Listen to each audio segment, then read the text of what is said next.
सुप्रभात विद्यार्थियों, हम पढ़ रहे थे पद परिचय। हमने पढ़ लिया संज्ञा पद का परिचय। संज्ञा का मतलब है नाम, किसी व्यक्ति वस्तु स्थान का नाम। संज्ञा के 3 भेद होते हैं मुख्यतः, व्यक्तिवाचक संज्ञा, जातिवाचक संज्ञा, भाववाचक संज्ञा। इसके बाद हमने पढ़ा सर्वनाम पद का परिचय। सर्वनाम यानी सबका नाम। संज्ञा के स्थान पर जो शब्द प्रयुक्त होते हैं वे सर्वनाम है।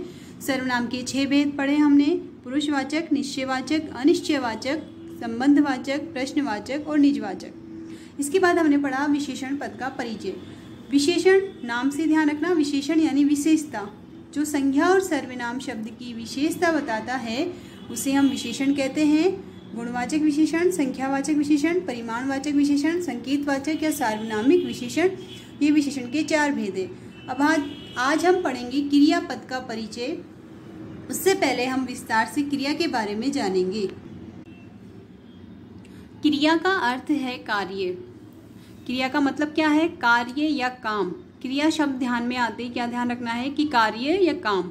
परिभाषा देखते हैं हम कि जिन शब्दों से किसी कार्य या काम के करने या होने का बोध होता है उन शब्दों को क्रिया कहते हैं। क्या कह रहे हैं यहाँ पर कि जिस शब्द से हमें पता चले कि कोई काम हो रहा है, ठीक है, कोई काम किया जा रहा है, कोई काम हो रहा है, उसे ही हम क्या कहते हैं? क्रिया कहते हैं। आप उदाहरण से देखिए यहाँ पर 3 वाक्य हैं, उदाहरण देखो। कविता पुस्तक लिख रही है, राजू साइकिल चलाता है, मैं पार्क में घूम रहा हूँ। पहला वाक्य देखो, कविता पुस्तक लिख रही है। इस वाक्य में क्या काम हो रहा है? क्या काम किया जा रहा है? लिखने का काम हो रहा है। वो हमें किससे पता चला? वो हमें पता चला लिख रही है। तो ये लिख रही है शब्द क्या हो जाएगा? क्रिया हो जाएगा। अगला देखो, राजू साइकिल चलाता है। इसमें हमें क्या पता चल रहा है कि साइकिल चल रही है। काम क्या हो रहा है? चलने का काम हो रहा है। ठीक है, क्या काम हो रहा है? चलाने का काम हो रहा है। तो ये चलाना, चलाता है, ये इससे पता चला। और चलाता है शब्द क्या हो जाएगा? क्रिया हो जाएगा। अगला देखो, मैं पार्क में घूम रहा हूँ। काम क्या हो रहा है? घूमने का। और वो हमें किससे पता चल रहा है? घूम रहा हूँ से पता चल रहा है, इसलिए घूम रहा हूँ शब्द क्या हो जाएगा? क्रिया हो जाएगा। आगे पढ़ेंगे हम धातु। क्रिया के मूल रूप को धातु कहते हैं। ये संस्कृत में पढ़ते हैं हम, ठीक है। तो क्रिया का मूल रूप क्या कहलाता है? धातु कहलाता है। जैसे पठ या पढ़, लिख, चल, हंस, ये क्या है? क्रिया का मूल रूप है। इसे हम क्या कहते हैं? धातु कहते हैं। पढ़ते हो ना आप कि लिख धातु से लट लकार बनाइए, संस्कृत में पढ़ते हो। तो ये क्या है? धातु है, जो क्रिया का क्या होता है? मूल रूप होता है। अब पढ़ेंगे हम क्रिया का सामान्य रूप। क्रिया कैसे बनती है? सामान्य रूप कैसे बनता है? तो धातु हमने पढ़ी पढ़, लिख, चल, तो उनमें ना लगाने पर क्रिया का सामान्य रूप बनता है।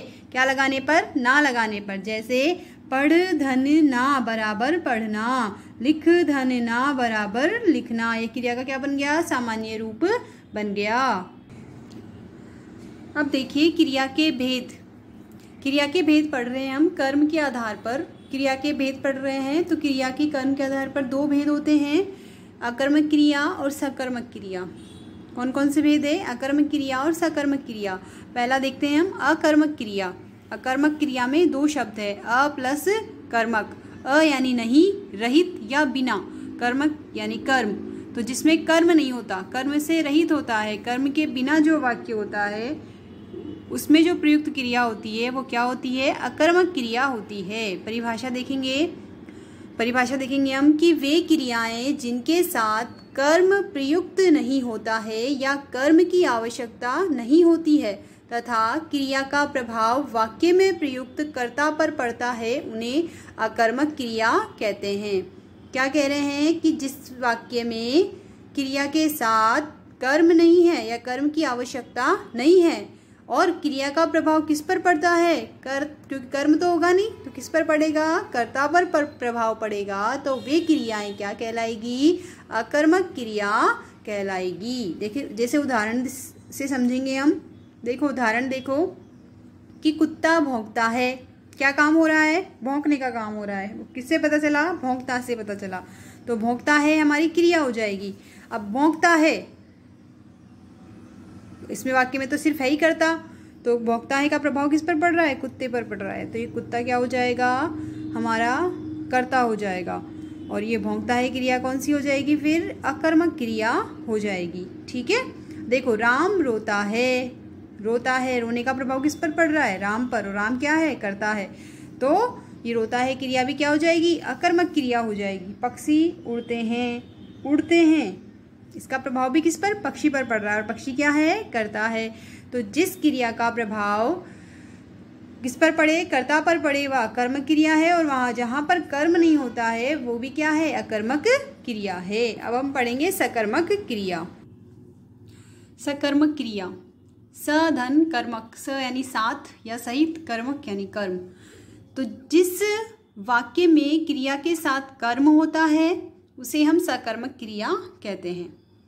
अब देखिए परिभाषा, वे क्रियाएं जिनके साथ कर्म प्रयुक्त होता है या कर्म की आवश्यकता होती है, यानी जिस वाक्य में क्रिया के साथ कर्म हो या कर्म की आवश्यकता हो वह क्रिया क्या कहलाएगी, सकर्मक क्रिया। तथा इसके अलावा क्रिया का प्रभाव कर्ता पर न पड़कर कर्म पर पड़ता है। अकर्मक क्रिया में क्रिया का प्रभाव कर्ता पर पड़ता है, लेकिन सकर्मक क्रिया में क्रिया का प्रभाव किस पर पड़ता है, कर्म पर पड़ता है, उन्हें सकर्मक क्रिया कहते हैं।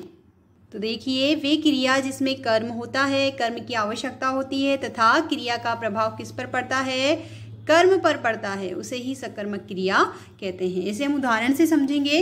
देखिए 3 वाक्य है कि कुत्ता पानी पीता है, क्रिया क्या है, पीता, पीने का काम हो रहा है, तो पीता है क्या हो जाएगी, क्रिया हो जाएगी।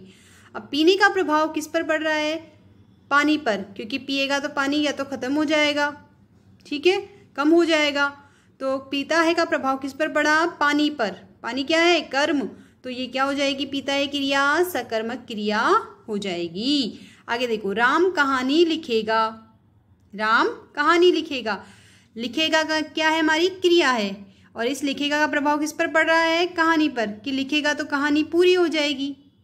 भाई कहानी लिखेगा तो कहानी, एक कहानी बन जाएगी, एक कहानी पूरी हो जाएगी। तो लिखेगा का प्रभाव कर्ता पर नहीं पड़ रहा है, किस पर पड़ रहा है, कहानी पर पड़ रहा है, तो इस लिखेगा क्रिया कौन सी हो जाएगी, सकर्मक क्रिया हो जाएगी। अगला देखो, मोहन मिठाई खा चुका है, काम क्या किया, खाने का कर लिया, ठीक है, ये सारी क्रिया है। तो खा चुका है, ये क्या, खाने का काम किया, तो ये क्रिया है हमारी, खा चुका है, और क्या खा चुका है भाई, मिठाई, मिठाई खत्म हो गई या मिठाई कम हो गई, तो इस क्रिया का प्रभाव किस पर पड़ा, मिठाई पर पड़ा, तो ये मिठाई क्या हो जाएगी, खा चुका है क्या हो जाएगी, हमारी सकर्मक क्रिया हो जाएगी। तो जिस वाक्य में कर्म होता है, कर्म है तीनों में, पानी, कहानी, मिठाई कर्म है, ठीक है, कर्म क्या होता है, जिस पर क्रिया का प्रभाव पड़ता है वही कर्म होता है। तो इस वाक्य में, इन वाक्यों में कर्म है और क्रिया का प्रभाव भी किस पर पड़ रहा है, कर्म पर पड़ रहा है, न कि कर्ता पर। इसलिए पीता है, लिखेगा, खा चुका है, ये तीनों क्रियाएं क्या है, सकर्मक क्रियाएं हैं। अब देखो, सकर्मक क्रिया के भी भेद होते हैं। सकर्मक क्रिया के 2 भेद है, एक कर्मक क्रिया और द्विकर्मक सकर्मक क्रिया। एक कर्मक, एक धन कर्मक, जिसमें क्या हो, एक कर्म हो। जो सारे उदाहरण पढ़े हमने, कुत्ता पानी पीता है, राम कहानी लिखेगा, मोहन मिठाई खा चुका है, तीनों में एक एक कर्म है, पानी, कहानी, मिठाई, इसलिए क्या है, एक कर्मक क्रिया है। दूसरा देखो, द्विकर्मक सकर्मक क्रिया, जिसमें द्वि यानी 2, जिसमें 2 कर्म हो, वह क्रिया कौन सी हो जाएगी, द्विकर्मक सकर्मक क्रिया हो जाएगी। उदाहरण देखो, माँ ने नौकर को कपड़े दिए, माँ ने किसे कपड़े दिए, नौकर को, क्या दिए, कपड़े दिए, तो ये नौकर और कपड़े, इसमें 2 कर्म हैं, ठीक है। अगला देखो, राधा अपनी सहेली को विज्ञान पढ़ाती है, राधा किसे पढ़ाती है, अपनी सहेली को, क्या पढ़ाती है, विज्ञान पढ़ाती है, तो यहाँ पर भी कितने कर्म हैं, 2 कर्म हैं, अपनी सहेली और विज्ञान, इसलिए ये क्रिया क्या हो जाएगी, पढ़ाती है, द्विकर्मक सकर्मक क्रिया हो जाएगी।